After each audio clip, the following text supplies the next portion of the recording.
Hello friends, ചെമ്പനീർ പൂ സീരിയലിൻ്റെ ഒരു പുതുപുത്തൻ വിശേഷത്തിലേക്ക് എല്ലാവർക്കും സ്വാഗതം. വരാൻ പോകുന്ന ഒരു അടിപൊളി എപ്പിസോഡ് വിശേഷത്തിലേക്കാണ് നമ്മൾ പോകുന്നത്. എന്താണെന്ന് വെച്ചാൽ നമ്മുടെ സച്ചിയും രേവതിയും വർഷയും ശ്രീകാന്തും ശ്രുതിയും എല്ലാവരും കൂടി ഒരു ഒരു കോമ്പറ്റീഷനിൽ പങ്കെടുക്കുകയാണ് കേട്ടോ. ഒരു കോൺടെസ്റ്റ് നടത്തുകയാണ്. എന്താണെന്ന് വെച്ചാൽ ബെസ്റ്റ് കപ്പിൾ അവാർഡാണ് കൊടുക്കുന്നത്. ആ ബെസ്റ്റ് കപ്പിൾ അവാർഡ് ഇങ്ങനെ കുറേ പേര് മത്സരിക്കുന്നുണ്ടെങ്കിലും അവരെ എല്ലാം തോപ്പിച്ചിട്ട് നമ്മുടെ സച്ചിക്കും രേവതിക്കാണ് കിട്ടുന്നത് കേട്ടോ. അതൊരു ഭയങ്കര നല്ലൊരു രസമുള്ളൊരു എപ്പിസോഡാണ്.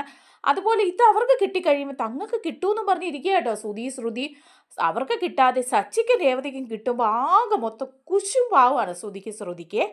ആ ഒരു വിശേഷങ്ങളിലേക്കാണ് നമ്മൾ പോകുന്നത്. നമ്മുടെ വീഡിയോ ഇഷ്ടമായാൽ ഒന്ന് ലൈക്ക് ചെയ്യണേ, ഹൈപ്പ് ചെയ്യണേ, ചാനൽ കൂടി ഒന്ന് സബ്സ്ക്രൈബ് ചെയ്ത് സപ്പോർട്ട് ചെയ്യണേ. അങ്ങനെ അച്ചമ്മയുടെ പിറന്നാൾ ആഘോഷം എല്ലാം കഴിഞ്ഞ് അതൊക്കെ കഴിഞ്ഞ് ഒരു ദിവസം എല്ലാവരോടും ഇങ്ങനെ കൂടിയിരിക്കുക.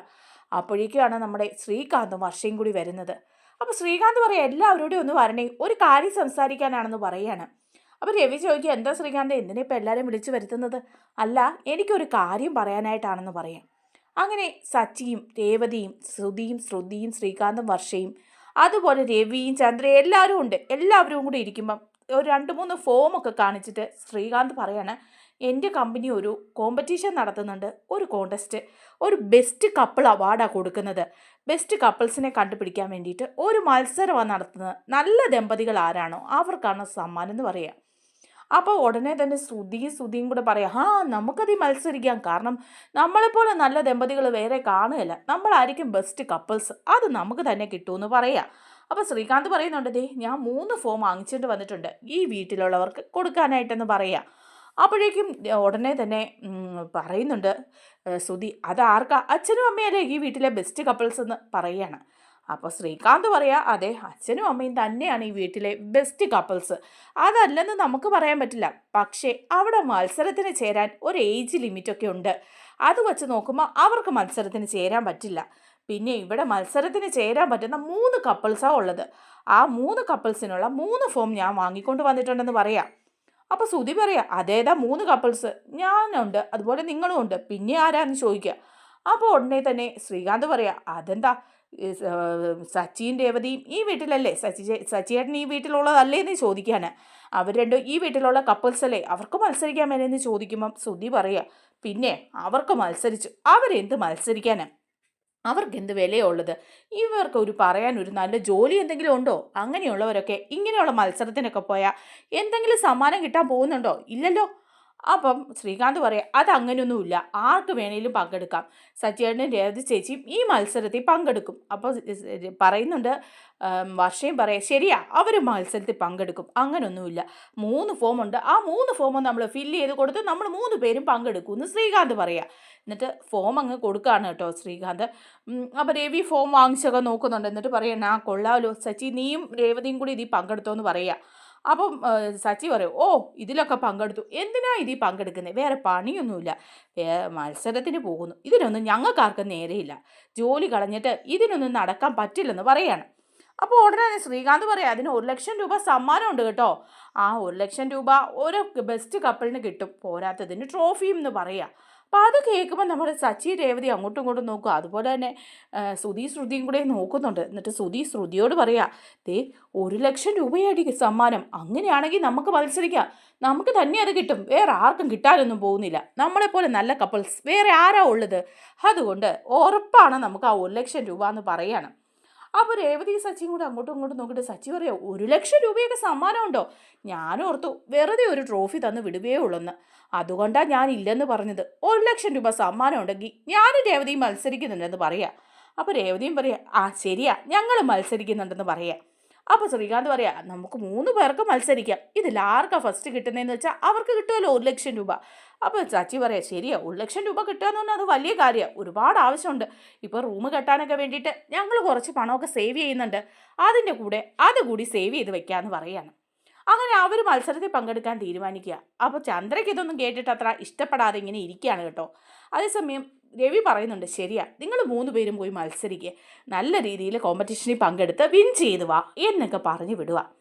അങ്ങനെ എല്ലാവരും പോയി കഴിയുമ്പോഴേക്കും ആ റൂമിൽ ചെല്ലുമ്പം ശ്രുതി ചോദിക്കുക, നമുക്ക് ഈ കോമ്പറ്റീഷനിൽ പങ്കെടുക്കണോ? നിങ്ങൾക്ക് വേറെ പണിയൊന്നുമില്ലേ? നമുക്ക് വേറെ എന്തെല്ലാം ജോലിയുണ്ട്? നിങ്ങൾക്ക് ബിസിനസ് ഇല്ലേ? അതുപോലെ എനിക്ക് പാർലറിൽ പോകണ്ടേ? ഇതൊക്കെ മെനക്കെട്ടിട്ട് ഈ സച്ചിനെയും രേവതിയുടെയൊക്കെ കൂടെ ആ കോമ്പറ്റീഷനിൽ പോയി പങ്കെടുക്കണോ? ഒരു വിലയില്ലാത്ത കോമ്പറ്റീഷൻ ആയിരിക്കുമല്ലോ അത്. അപ്പോൾ ശ്രുതി പറയാ, അതെന്താ ശ്രുതി നീ അങ്ങനെ പറയുന്നത്? എന്തായാലും ആ കോമ്പറ്റീഷനിൽ പോയാൽ നമുക്കേ സമ്മാനം കിട്ടുള്ളൂ. നമ്മളല്ലേ ഈ വീട്ടിലെ ബെസ്റ്റ് കപ്പിൾസ്. ഈ വീട്ടിലെ അല്ല, എല്ലായിടത്തെയും ബെസ്റ്റ് കപ്പിൾസ് നമ്മൾ തന്നെയാണ്. ഞാനൊരു ബിസിനസ് മാനല്ലേ, എനിക്ക് കിട്ടാതിരിക്കുമോ? നമ്മൾ രണ്ടും ബിസിനസ് ചെയ്യുന്നവർ, അതുകൊണ്ട് നമുക്ക് തന്നെ ബെസ്റ്റ് കപ്പിൾസ് കിട്ടുകയും ചെയ്യും, 1,00,000 രൂപ കിട്ടുകയും ചെയ്യും. അപ്പോൾ ഉടനെ തന്നെ ശ്രുതി പറയും, ഓ 1,00,000 രൂപയല്ലേ ഉള്ളൂ. അപ്പോൾ ശ്രുതി പറയും, 1,00,000 രൂപ ഇപ്പം വലിയ കാര്യമല്ലേ? നമ്മുടെ ബിസിനസ്സൊക്കെ ക്ലച്ച് പിടിച്ച് നടക്കുകയല്ലേ? 1,00,000 രൂപയും കൂടെ കിട്ടുവാണെങ്കിൽ എന്തെല്ലാം കാര്യങ്ങളും കൂടെ നടത്താൻ പറ്റുമെന്നറിയാവോ? അത് നമുക്ക് തന്നെ കിട്ടുമെന്നേ, നമുക്ക് പങ്കെടുക്കാമെന്ന് പറയാം. അതേസമയം രേവതിയും സച്ചിയും കൂടെ അങ്ങോട്ടും ഇങ്ങോട്ടും സംസാരിച്ചുകൊണ്ട് നിൽക്കുക. അപ്പോൾ രേവതി പറയാ, ഇതിനൊക്കെ നമ്മൾ ചേർന്നാൽ നമ്മൾ എന്താ ചെയ്യുക? എന്ത് മത്സരമായിരിക്കും അവിടെയുള്ളത്? ബെസ്റ്റ് കപ്പിൾസ് മത്സരം എന്നൊക്കെ പറഞ്ഞാൽ എന്തായിരിക്കും, എങ്ങനെയായിരിക്കും എന്ന് ഒരു പിടുത്തവും ഇല്ല. നമ്മൾ എന്തായിരിക്കും അവിടെ ചെന്ന് ചെയ്യേണ്ടത്? അപ്പോൾ സച്ചിൻ പറയാം, ശരിയാ, എന്താ ചെയ്യേണ്ടതെന്ന് അറിയില്ല. ഏതായാലും ചാടി കയറി അതിനങ്ങ് ചേർന്നു. ആ ശ്രുതിയും അർഷയും ശ്രീകാന്തും ഒക്കെ ഇല്ലേ, അപ്പോൾ പിന്നെ നമുക്കും അതിൽ പങ്കെടുക്കാമല്ലോ. അപ്പോൾ രേവതി പറയാം, അതൊക്കെ ശരിയാ, എന്നാലും നമ്മളിതൊന്നും അങ്ങനെ കണ്ടിട്ടും കേട്ടിട്ടും ഒന്നും ഇല്ലല്ലോ. അപ്പോൾ അവിടെ എങ്ങനെയുള്ള ചോദ്യങ്ങളാണ് ചോദിക്കുക, എന്തായിരിക്കും മത്സരം എന്നൊന്നും നമുക്കറിയില്ലല്ലോ എന്ന് പറയാം. അപ്പം സച്ചി പറയാം, അത് നേരെ നമുക്ക് വർഷയോട് ചോദിക്കാം എന്തായിരിക്കും അവിടെ നടക്കുന്നതെന്ന്. വർഷയാണെങ്കിൽ ഒരുപാട് സിനിമയിലൊക്കെ ഡബ് ചെയ്തിട്ടുള്ളതല്ലേ, അപ്പോൾ ഇങ്ങനെയുള്ള സീനുകളൊക്കെ സിനിമയിലൊക്കെ കാണും. അപ്പോൾ അതിലെങ്ങനെയാണ് ഈ മത്സരമെന്നും എന്ത് ചോദ്യമാണ് ചോദിക്കുന്നതെന്നും ഒക്കെ അറിയാൻ പറ്റും. അപ്പോൾ നമുക്ക് വർഷയോടും ശ്രീകാന്തിനോടും ചെന്ന് ചോദിക്കാമെന്ന് പറയാം. എന്നിട്ട് വർഷയോടും ശ്രീകാന്തിനോടും ചോദിക്കാനായിട്ട് സച്ചിയും രേവതിയും കൂടി പോകുമ്പോഴേക്കും അവിടെ ചെല്ലുമ്പോൾ വർഷയും ശ്രീകാന്തും അങ്ങോട്ടും ഇങ്ങോട്ടും വഴക്കുണ്ടാക്കിക്കൊണ്ടിരിക്കുക. വർഷയായിട്ട് വഴക്കുണ്ടാക്കി അടിയൊക്കെ അങ്ങോട്ടും ഇങ്ങോട്ടും ഗുസ്തി പിടിച്ചുകൊണ്ടിരിക്കുകയാണേ. അപ്പോഴേക്കും ഇവർ ചെന്നിച്ച് രേവതി പറയും, അയ്യോ എന്തിനാ ശ്രീകാന്തും വർഷയും കൂടെ വഴക്കുണ്ടാക്കുന്നേ? അപ്പോൾ സച്ചി ചോദിക്കുക, എന്താ നിങ്ങൾ തമ്മിൽ ഇങ്ങനെ വഴക്കുണ്ടാക്കുന്നേ? നാളെ കോമ്പറ്റീഷന് പങ്കെടുക്കാൻ പോകാനുള്ളവർ ഇന്ന് വഴക്കുണ്ടാക്കുകയാണോ എന്ന് ചോദിക്കുക. അപ്പോൾ ചിരിച്ചുകൊണ്ട് വർഷം പറയാം, അതേ വേറൊന്നും അല്ല, ഞങ്ങൾ കോമ്പറ്റീഷന് വേണ്ടിയിട്ട് മത്സരിക്കുകയായിരുന്നു ഇവിടെ. ഇതാണോ മത്സരം? അങ്ങോട്ടും ഇങ്ങോട്ടും തല്ലുണ്ടാക്കിയാണോ മത്സരിക്കുന്നേ എന്ന് രേവതി ചോദിക്കുക. അപ്പോൾ ശ്രീകാന്ത് പറയും, അതൊന്നുമല്ല, അവിടെ ചെല്ലുമ്പോൾ അവരെന്തൊക്കെയാണ് പറയുന്നതെന്ന് അറിയില്ലല്ലോ, അതുകൊണ്ട് അവിടെ വെച്ച് കൂടെ അടിയുണ്ടാക്കാനായിട്ടുള്ള ഒരു പണിയാണ് ഞങ്ങൾ നടത്തിയത്. ആര് ജയിക്കും രണ്ടുപേരിൽ എന്നൊക്കെ ചോദിച്ചാൽ അത് അറിയണ്ടേന്ന് ചോദിക്കാം. അപ്പോൾ സച്ചി ചോദിക്കുക, ഞങ്ങളൊരു കാര്യം ചോദിക്കാൻ വേണ്ടിയാണ് ഇങ്ങോട്ട് വന്നത്, വേറൊന്നുമല്ല. ഈ മത്സരത്തിൽ എന്തൊക്കെ ക്വസ്റ്റ്യൻസ് ആയിരിക്കും ചോദിക്കുക, എങ്ങനെയായിരിക്കും മത്സരം? ഇതൊക്കെ വർഷയ്ക്ക് എന്തെങ്കിലും ഒരു ധാരണയുണ്ടെങ്കിൽ പറഞ്ഞതാ, ഞങ്ങൾക്കും അതുപോലൊന്നും ചെയ്യാമല്ലോ. ഇതിനെപ്പറ്റി ഞങ്ങൾക്ക് ഒരു ധാരണയില്ല. അപ്പോൾ വർഷ പറയാം, അതെ സച്ചിയേട്ടാ, വേറൊന്നും ചോദിക്കൊന്നുമില്ല. പല സ്ഥലത്തും ഈ മത്സരങ്ങളിൽ രണ്ട് ദമ്പതികൾ തമ്മിലുള്ള പൊരുത്തമാണ് നോക്കുന്നത്, അവരുടെ മനപ്പൊരുത്തം, അതുപോലെ ഒരാൾക്ക് മറ്റൊരാളെക്കുറിച്ച് എന്തെല്ലാം അറിയാം, അങ്ങനെയുള്ള ചോദ്യങ്ങളൊക്കെ ഉണ്ടാവും. അപ്പോൾ രേവതി ചോദിക്കുക, ഒരാൾക്ക് മറ്റുള്ളവരെ കുറിച്ച് എന്തറിയാമെന്നോ? അതെ, സച്ചിയേട്ടൻ്റെ എന്താ കാര്യങ്ങൾ രേവതി ചേച്ചിക്ക് അറിയാവോ? രേവതി ചേച്ചിയുടെ കാര്യങ്ങൾ സച്ചിയേട്ടന് അറിയാവോ? അങ്ങനെയൊക്കെയുള്ള ചോദ്യങ്ങളാണ്. നിങ്ങൾ തമ്മിലുള്ള മനപ്പൊരുത്തം അറിയാനുള്ള കാര്യങ്ങൾ, അതൊക്കെ ഒന്ന് പ്രിപ്പയർ ചെയ്തുകൊണ്ട് പോയാൽ മതി എന്ന് പറയും. അപ്പോൾ സച്ചിൻ രേവതിയും പറയാം, ശരി ശരി അങ്ങനെയാണല്ലേ എന്ന്. എന്നിട്ട് രണ്ടുപേരുടെ വന്നിട്ട് പറയാം, ആ വർഷ പറഞ്ഞ പോലെ എൻ്റെ കാര്യങ്ങളൊക്കെ നിനക്ക് അറിയാവോ എന്ന് ചോദിക്കുക സച്ചി. അപ്പോൾ രേവതി പറയുന്നുണ്ട്, എനിക്കറിയാം, അങ്ങനെയുള്ള കാര്യങ്ങളാണ് ചോദിക്കുന്നതെന്നല്ലേ പറഞ്ഞത്. ഏതായാലും നമുക്ക് പോയി പങ്കെടുക്കാം, നമുക്ക് തന്നെ ആ 1,00,000 രൂപ കിട്ടുമെന്നേ, നമുക്ക് റൂം പണിയാൻ വേണ്ടിയിട്ട് അത് കരുതി കൂട്ടി വയ്ക്കുകയും ചെയ്യാം എന്ന് സച്ചി പറയാം. അങ്ങനെ എല്ലാവരും പ്രിപ്പയർ ചെയ്തിരിക്കുക കേട്ടോ. അങ്ങനെ പിറ്റേ ദിവസം രാവിലെ മത്സരമാകുകയാണ്. എല്ലാവരും രാവിലെ പോവുകയാണ് മത്സരത്തിന്.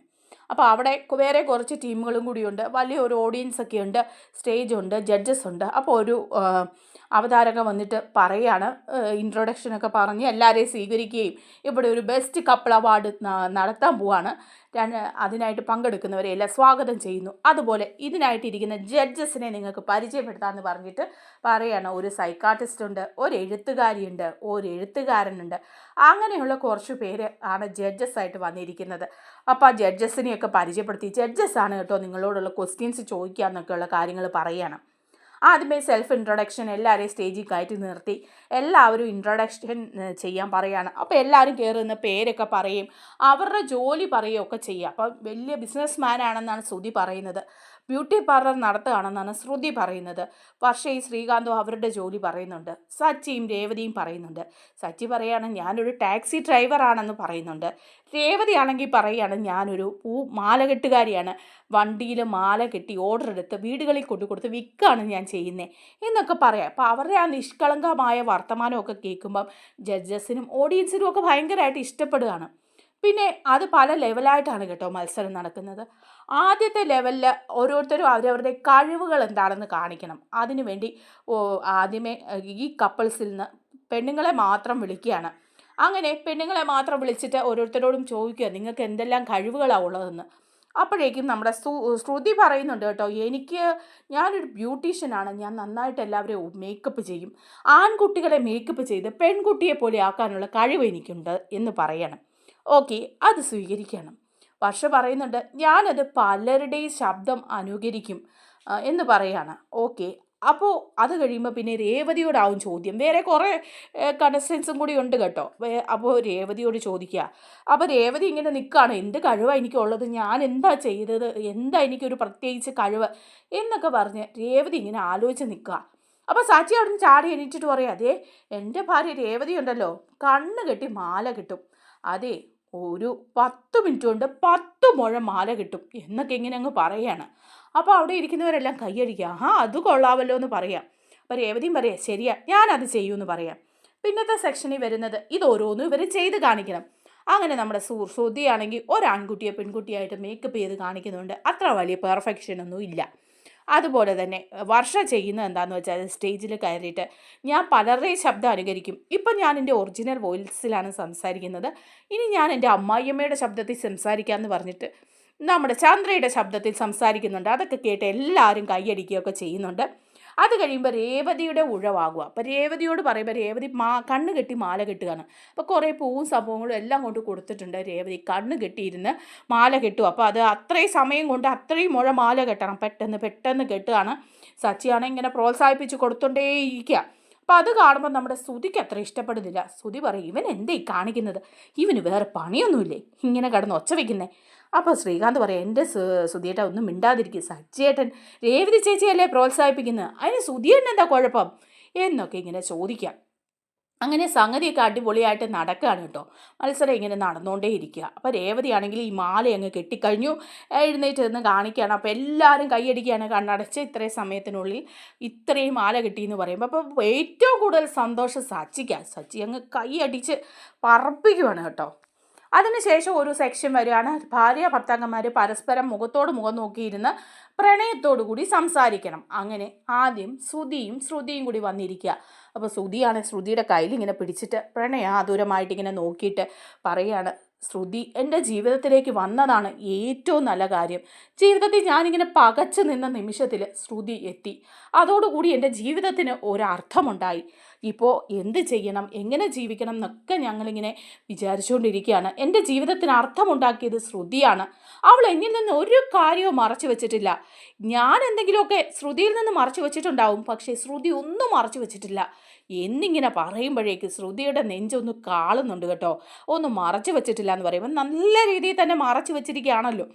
അത് കഴിഞ്ഞ് പിന്നെയും പറയുക, അങ്ങനെ തുറന്ന പുസ്തകം പോലുള്ള ഒരു ജീവിതമാണ് ശ്രുതിയുടെ.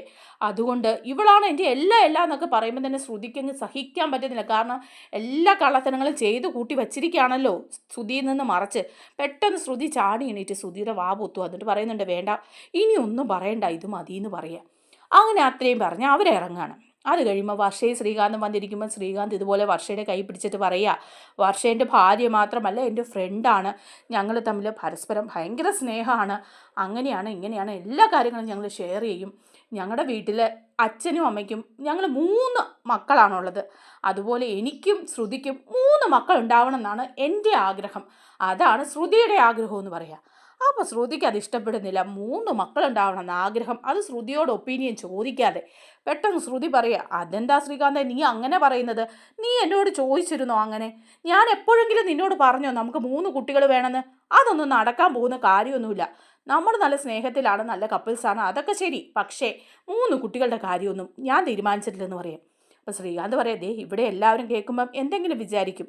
അപ്പോൾ പെട്ടെന്ന് ശ്രുതി എണീറ്റ് എന്നിട്ട് പറയാം, എല്ലാവരും കേൾക്കുമ്പോൾ എന്ത് വിചാരിച്ചാലും ഞങ്ങൾക്ക് പ്രശ്നമില്ല, ഞങ്ങളുടെ കാര്യങ്ങൾ ഞങ്ങളെല്ലാം ആലോചിച്ചാണ് തീരുമാനം എടുക്കുന്നത്. എന്തെങ്കിലും എതിർപ്പുണ്ടെങ്കിൽ ഞാനത് പറയുകയും ചെയ്യും. ഞങ്ങൾക്ക് 3 കുട്ടികൾ വേണമെന്നുള്ള കാര്യമൊന്നും ഇവൻ എന്നോട് ചോദിച്ചിട്ടുമില്ല, ഞാൻ സമ്മതിച്ചിട്ടുമില്ല. അതുകൊണ്ട് അത് സമ്മതിച്ചു തരാൻ എനിക്ക് പറ്റിയില്ല. ഇത്ര ആൾക്കാരുടെ മുമ്പിൽ അത് വിളിച്ച് പറഞ്ഞ് സമ്മതിപ്പിക്കേണ്ട കാര്യമൊന്നുമില്ലെന്ന് പറയാം. അപ്പം അങ്ങനെ പ്രശ്നമൊന്നുമില്ല, എന്താരും വിചാരിച്ചാലും ഞങ്ങൾക്ക് പ്രശ്നമില്ല എന്ന് പറയും. അങ്ങനെ അവർ രണ്ടും ഓക്കെ ആയിട്ട് അവരും ഇറങ്ങിപ്പോയി. പിന്നെ സച്ചിയും രേവതിയും വന്നിരിക്കുക കേട്ടോ. അപ്പോൾ സച്ചി ഇങ്ങനെ ആലോചിക്കുക, എന്താ ഞാൻ രേവതിയെക്കുറിച്ച് പറയുക. എന്നിട്ട് സച്ചിയോട് ഇരുന്ന് പറയുന്നുണ്ട്, എൻ്റെ ഭാര്യയെക്കുറിച്ച് എന്താ പറയുക, എനിക്കൊന്നും അറിയില്ല പറയാൻ എന്ന് പറയാം. അപ്പോൾ രേവതി പറയാം, ഞാൻ പറയാം എന്ന് പറയാം. എന്നിട്ട് രേവതി പറയാണ്, സച്ചിയേട്ടൻ ഞാനും കൂടെ നല്ല രീതിയിൽ വഴക്കുണ്ടാക്കാറുണ്ട്. ഞങ്ങൾ കല്യാണം കഴിഞ്ഞിട്ട് നല്ല രീതിയിൽ വഴക്കുണ്ടാക്കി, ആദ്യമൊക്കെ നല്ല അടിയുണ്ടാക്കി തന്നെയാണ് ജീവിച്ചത്. പിന്നെ ദേ ഇപ്പോൾ ഉണ്ടല്ലോ, സച്ചിയേട്ടനാണ് എൻ്റെ ജീവിതത്തിലെ ഏറ്റവും വിലപ്പെട്ടത്. എന്നെ ഏറ്റവും നന്നായിട്ട് നോക്കുന്നത് സച്ചിയേട്ടനാണ്. സച്ചിയേട്ടൻ്റെ സ്നേഹവും കരുതലും ഒക്കെ കാണുമ്പം ഞാൻ എൻ്റെ അച്ഛനെ ഓർക്കും. എൻ്റെ അച്ഛൻ 3 വർഷമായി നഷ്ടപ്പെട്ടു പോയിട്ട്. പക്ഷേ ആ അച്ഛനെ ഞാൻ സച്ചിയേട്ടനെ കാണുന്നുണ്ട്, സച്ചിയേട്ടൻ്റെ കരുതലിൽ കാണുന്നുണ്ട്, എന്നോടുള്ള സ്നേഹത്തിൽ കാണുന്നുണ്ട് എന്നൊക്കെ പറയാം. അതുപോലെ എൻ്റെ അമ്മയുടെ സ്നേഹം അതും ഞാൻ സച്ചിയേട്ടനെ കാണുന്നുണ്ട് എന്നൊക്കെ പറയുമ്പോഴേക്കും സച്ചിക്കും ഭയങ്കര വിഷമാവുകയാണ്. ഇത്രയും പറഞ്ഞു കഴിയുമ്പോൾ ആരും മിണ്ടാതിരിക്കുക. അത് കഴിയുമ്പോൾ എല്ലാവരും അങ്ങ് കൈയടിക്കുകയാണ്. നല്ല രീതിയിൽ ഒരു ഹാർട്ടിൻ്റെ സിമ്പലൊക്കെ അവിടെ ഇങ്ങനെ സ്ക്രീനിൽ വന്നിട്ട് കൈ അടിക്കുക. അങ്ങനെ അടിപൊളിയായിട്ട് അവരുടെ ആ സെക്ഷനും കഴിഞ്ഞു. അപ്പോൾ അടുത്ത സെക്ഷനിൽ എന്താണെന്ന് വെച്ചാൽ 2 പേർക്കും പരസ്പരം എന്തെല്ലാം അറിയാമെന്നറിയണം. അതിന് വേണ്ടിയിട്ട് ചോദിക്കുന്നത്, നിങ്ങളുടെ ഓരോരുത്തരുടെയും സാലറി എത്രയാണെന്ന് നിങ്ങളുടെ ഭാര്യയ്ക്കോ ഭർത്താവിനോ അറിയാമെന്ന് ചോദിക്കുമ്പം ഉടനെ തന്നെ ശ്രുതി പറയുന്നുണ്ട്, ആ ചോദ്യത്തിൻ്റെ ആവശ്യമില്ല, അങ്ങനെ ഒരു ചോദ്യം ചോദിച്ചത് തെറ്റായിപ്പോയി എന്ന് ജഡ്ജസിനോട് പറയും. അപ്പോൾ അവർ പറയുന്നുണ്ട്, ഞങ്ങളല്ലേ ക്വസ്റ്റ്യൻസ് തീരുമാനിക്കുക, അതിന് നിങ്ങൾ തെറ്റായി എന്ന് പറയുന്നതിനാ ആൻസർ പറയാൻ താല്പര്യമുണ്ടെങ്കിൽ പറയാം. അപ്പോൾ ശ്രുതി പറയാം, എനിക്കൊരു താല്പര്യമില്ല, ഞാനൊരു ബിസിനസ്മാനാണ്, എൻ്റെ വരുമാനം സീക്രട്ടാണ്, അതൊന്നും ഇവിടെ വിളിച്ച് പറയാൻ പറ്റില്ലെന്നൊക്കെ പറഞ്ഞ് ജഡ്ജസുമായിട്ടൊക്കെ ഒന്ന് ഒട്ടക്കുന്നുണ്ട്. അത് കഴിയുമ്പോൾ അവർ പറയാം, നിങ്ങൾ പറ പരസ്പരം. ശ്രുതിയുടെ വരുമാനം അറിയാമെന്ന് ചോദിക്കുമ്പോൾ ശ്രുതി പറയാം, ഇല്ല എനിക്കറിയില്ല, ഞാനത് ചോദിക്കാറുമില്ല എന്ന് പറയാം.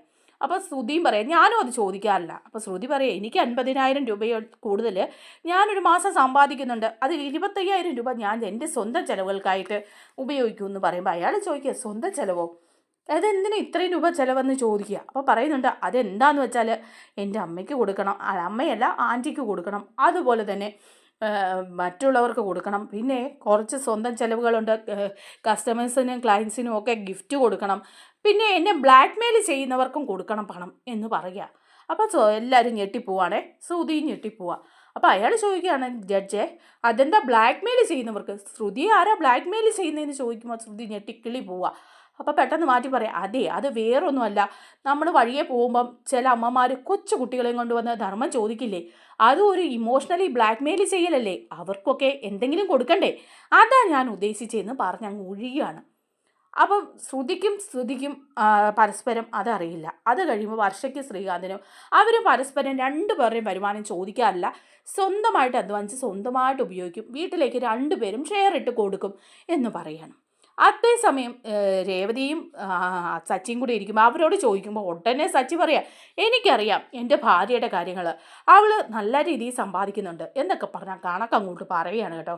ഓരോ രൂപയുടെയും കൃത്യം കണക്ക്, ഇത്ര രൂപ അവൾക്ക് കിട്ടും, ഇത്ര രൂപ ഇന്നതിന് കൊടുക്കുന്നു, വീട്ടിലേക്ക് ഇത്ര കൊടുക്കുന്നു, അവളുടെ അമ്മയ്ക്ക് ഇത്ര കൊടുക്കുന്നു, അനിയന് കൊടുക്കുന്നു, അനിയത്തിക്ക് കൊടുക്കുന്നു, ലോൺ അടയ്ക്കുന്നു എന്ന് വേണ്ട. സച്ചി ഓരോ രൂപയുടെയും കണക്ക് വന്ന് ബാക്കി 8,500 രൂപ മിച്ചം വരും, അത് ഞങ്ങളൊരു റൂം പണിയാൻ വേണ്ടിയിട്ടുള്ള ഒരു ഭണ്ഡാരം വെച്ചിട്ടുണ്ട്, അതിലേക്ക് ഇട്ട് വയ്ക്കും എന്ന് കറക്റ്റ് പറയുക. അപ്പോൾ എല്ലാവരും അത്ഭുതപ്പെട്ടു പോയി, ഇതെന്താ ഇത്. അപ്പോൾ ശ്രുതി പറയാം, ഇതെന്താ ഇത്, ഇവൻ ഈ കണക്കെല്ലാം കൂടി ഇവിടെ കിടന്ന് പറയുന്നത് എന്ന് പറയാം. രേവതി അതുപോലെ സച്ചിയുടെ വരുമാനം അതുപോലെ പറയാം, സച്ചി ഒരു ടാക്സി ഡ്രൈവറാണ്, ഇത്ര രൂപ പെട്രോളിനാവുന്നുണ്ട്, ഇത്രയും രൂപ വഴിയെ പോകുമ്പോൾ ചിലവുണ്ട്, ഭക്ഷണം വാങ്ങിക്കൊടുക്കുന്നുണ്ട്, കൂട്ടുകാർക്ക് ഭക്ഷണം വാങ്ങിക്കൊടുക്കാനാവുന്നുണ്ട്, പിന്നെ കുടിക്കുന്ന ഒരു ശീലം സച്ചിക്കുണ്ട്, അതിന് വേണ്ടിയിട്ടും കുറച്ച് പൈസ ചിലവാകുന്നുണ്ട്, വീട്ടിലേക്ക് ഇത്രയും രൂപ കൊടുക്കുന്നുണ്ട്, ഞങ്ങൾ ഇങ്ങനെയൊക്കെ കാര്യങ്ങൾ ചെയ്തിട്ട് ബാക്കി വരുന്ന ഇത്രയും പൈസ അത് ഞങ്ങൾക്ക് റൂം കെട്ടാനുള്ള ഭണ്ഡാരത്തിലിടുമെന്ന് പറയാം. അപ്പോൾ 2 പേരും മണിയായിട്ട് കറക്റ്റ് കണക്ക് പറയുന്ന കേൾക്കുമ്പം എല്ലാവരും ചിരിക്കുകയും കൈയടിക്കുകയും ഒക്കെ ചെയ്യുക കേട്ടോ. എല്ലാവർക്കും ഇഷ്ടപ്പെട്ടു. അതിനുശേഷം ഇവരോട് പറയുന്നുണ്ട്, നിങ്ങൾ 2 കൂട്ടരും കൂടെ ആലോചിക്കാൻ കുറച്ച് സമയം തരാം, അവിടെ പോയി നിന്ന് ആലോചിച്ചിട്ട് വന്നിട്ട് നിങ്ങൾ പറയണം, നിങ്ങളുടെ ജീവിതത്തിൽ എന്താണ് ഏറ്റവും വലിയ കാര്യം എന്നുള്ളത് പറയണം എന്നൊക്കെ പറയുന്നുണ്ട്. അതുപോലെ തന്നെ നിങ്ങളും ഭാര്യയും അതുപോലെ അമ്മയും ഒരു സ്ഥലത്ത് കുടുങ്ങിപ്പോയി, അപ്പോൾ അവിടെ നിങ്ങളുടെ കയ്യിൽ ഒരു ബൈക്ക് മാത്രമേ ഉള്ളൂ. ആ ബൈക്കും കൊണ്ട് ചെന്നിട്ട് ആരെയാണ് നിങ്ങൾ ആദ്യം രക്ഷിച്ചിട്ട് കൊണ്ടുപോവുക? ഭാര്യയെ കൊണ്ടുപോവോ അമ്മയെ കൊണ്ടുപോകുമോ എന്ന് ചോദിക്കുക. അപ്പോൾ പലരും പലതും പറയുന്നുണ്ട്. അപ്പോൾ ശ്രുതി പറയാം, ഞാൻ തീർച്ചയായും എൻ്റെ ഭാര്യയെ കൊണ്ടുപോകും. അപ്പോൾ ശ്രുതി പറയാം, അതെ ശ്രുതി എന്നെ കൊണ്ടുപോകും, അമ്മയെ അച്ഛൻ വന്ന് കൊണ്ടുപോയിക്കോളൂ എന്ന് പറയാണ്. അതുപോലെ തന്നെ വർഷയും ശ്രീകാന്തും കൂടെ നിൽക്കുമ്പോൾ ശ്രീകാന്തിനോട് വർഷ പറയാം, നീ എന്നെയല്ലേ കൊണ്ടുപോവുക, അമ്മയെ അച്ഛൻ വന്ന് കൊണ്ടുപോയിക്കോളൂല്ലോ എന്നിങ്ങനെ പറയുക. അവരും പറഞ്ഞു. അതേസമയം സച്ചിയോട് ചോദിക്കുമ്പോൾ സച്ചി പറയാ, ഞാൻ ബൈക്ക് എൻ്റെ ഭാര്യയുടെ കൊടുക്കും, അവൾ നന്നായിട്ട് ബൈക്ക് ഓടിക്കും, അവൾ അമ്മയും കൊണ്ട് പോയിക്കോളും, ഞാൻ അവിടെ വെയിറ്റ് ചെയ്യും. പിന്നെ എൻ്റെ രേവതി തിരിച്ചു വരുമെന്ന് എനിക്ക് ഉറപ്പാ, എന്തായാലും എൻ്റെ രേവതി തിരിച്ചു വരും, വന്ന് എന്നെയും കൂട്ടിക്കൊണ്ട് പോകുമെന്ന് പറയുക. അപ്പോൾ എല്ലാവരും കൈയടിക്കുക, സൂപ്പർ ആൻസർ അല്ലേ പറഞ്ഞത്. അങ്ങനെ ഏകദേശം സമ്മാനം ഉറപ്പിച്ചു വെച്ചിരിക്കുക. ലാസ്റ്റ് ഇവരുടെ ജീവിതത്തിലെ ഏറ്റവും നല്ല നിമിഷങ്ങൾ ഏതാണ് എന്നുള്ള ചോദ്യം എങ്ങനെ ജീവിച്ചാലാണ് അത് ആലോചിക്കാൻ ഒരു റൂമിലേക്ക് വിട്ട് അവിടെ നിന്ന് ഇവരത് ആലോചിക്കുന്നൊക്കെയുണ്ട്. ആലോചിക്കുമ്പം ശ്രുതി പറഞ്ഞു കൊടുക്കുക, ശ്രുതിയോടെ നമുക്ക് കുറച്ച് നുണ പറഞ്ഞു കയറ്റാം, മറ്റുള്ളവരെ എല്ലാം സഹായിച്ച് എല്ലാവരുമായിട്ട് ജീവിക്കണം എന്നങ്ങ് ഇറക്കി വിടാമെന്ന് പറയുകയാണ്. അതേസമയം സച്ചിൻ രേവതിയൊക്കെ നോർമലായിട്ട് തന്നെ പറയുകയാണ്. അപ്പോൾ പറയുന്നുണ്ട്, സച്ചി നമുക്ക് ഇപ്പോൾ ജീവിക്കുന്ന പോലെയുള്ള ഈ ജീവിതം അത് തന്നെയാണ് നല്ലത്, ഓരോ നിമിഷവും നല്ലതാണ്, നമുക്ക് എന്തെല്ലാം കിട്ടിയാലും പിന്നെയും പിന്നെയും കിട്ടണം എന്നുള്ള ആഗ്രഹമല്ലേ മനുഷ്യന്, ഒന്ന് കിട്ടുമ്പോൾ പിന്നെയും കിട്ടണമെന്ന്. പക്ഷേ ഇപ്പോൾ ആ നോർമൽ ജീവിതം അത് ഞങ്ങൾ ഒരുപാട് ആസ്വദിക്കുന്നുണ്ടെന്ന് പറയാം. അതും ഇഷ്ടപ്പെട്ടു. അങ്ങനെ പ്രൈസ് കൊടുക്കുവാണ്. പ്രൈസ് സച്ചിക്ക് രേവതിക്കുമാണ് ബെസ്റ്റ് കപ്പിൾ അവാർഡ് കൊടുക്കുന്നത്. അത് കാണുമ്പോൾ ഞെട്ടിത്തരിച്ച് നിൽക്കുകയാണ് ശ്രുതി എണീറ്റ് വന്നിട്ട് പറയാണ്, ഇവരൊന്നും സച്ചിൻ രേവതിയൊന്നും അല്ല ബെസ്റ്റ് കപ്പിൾസ്, ഞങ്ങൾ പറഞ്ഞ ആൻസർ എല്ലാം കറക്റ്റായിരുന്നെന്ന് പറയാം. അപ്പോൾ അവർ പറയാം, ഞങ്ങളല്ലേ ഇത് തീരുമാനിക്കുന്നതെന്ന് പറഞ്ഞിട്ട് മറ്റേ വിഷ്വൽ കാണിച്ചു കൊടുക്കുകയാണ് കേട്ടോ. അവർ റൂമിൽ പോയി ആലോചിക്കുമ്പം ഈ നുണ പറയാൻ വേണ്ടിയിട്ട് ശ്രുതിയോട് പറഞ്ഞു കൊടുക്കുന്നത്. ശ്രുതി അവിടെ ചമ്മി പോവാണ്. നമ്മുടെ സച്ചിൻ രേവതിയെ സ്റ്റേജിൽ കയറ്റിയിട്ട് ബെസ്റ്റ് കപ്പിൾ അവാർഡും 1,00,000 രൂപ ക്യാഷ് പ്രൈസും ഒക്കെ കൊടുത്ത് എല്ലാവരോടും ആദരിക്കുന്നുണ്ട്. നല്ലൊരു എപ്പിസോഡാണ്. നമ്മുടെ വീഡിയോ ഇഷ്ടമായാൽ ലൈക്ക് ചെയ്യണേ, ഹൈപ്പ് ചെയ്യണേ, ചാനൽ കൂടി ഒന്ന് സബ്സ്ക്രൈബ് ചെയ്ത് സപ്പോർട്ട് ചെയ്യണേ. താങ്ക്